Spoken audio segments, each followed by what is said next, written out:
Galera, e hoje eu vou ensinar pra vocês o guarda-roupa muito fácil de se fazer e só depende de um editor. Vamos lá, né, galera? Galera, vocês vão cavar quebrar dois aqui também. Você cava 1, 2, 3.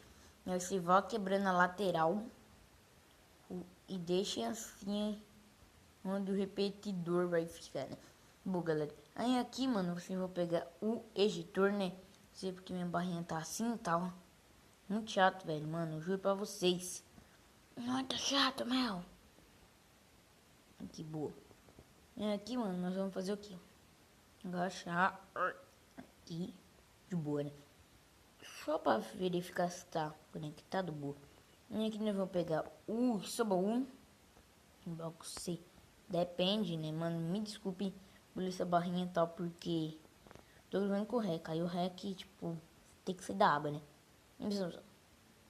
Aqui, mano, nós vamos ocupar o botão Comparison. Pareto, Repeater, Redstone, né? Vamos ao Rudiano. No primeiro aqui, né? Era só pra quebrar esse daqui.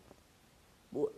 Aqui, mano, o farm já tá pronto, galera. Galera, mano, eu tô fazendo um vídeo muito rápido antes que lancem a 0.14.0, né? Porque, tipo, tá com a versão desatualizada.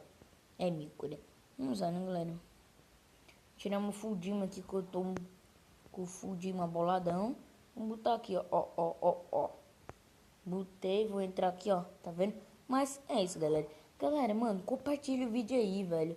Mano, que isso me ajuda muito. Por quê? Porque, tipo, eu tô com poucos inscritos e tal. Mano, tipo, mas muito obrigado mesmo, velho. Mano, tipo, 4 likes naquele vídeo daquele... Um Aldous, né? Um Aldous, que ele é muito simples, só instalar, tá? Mas é isso, mano. Se vocês gostaram, mano, deixa o seu like, galera. Se inscreve no canal, mano. Manda algum youtuber divulgar o canal aí. Mas isso, beleza. Valeu.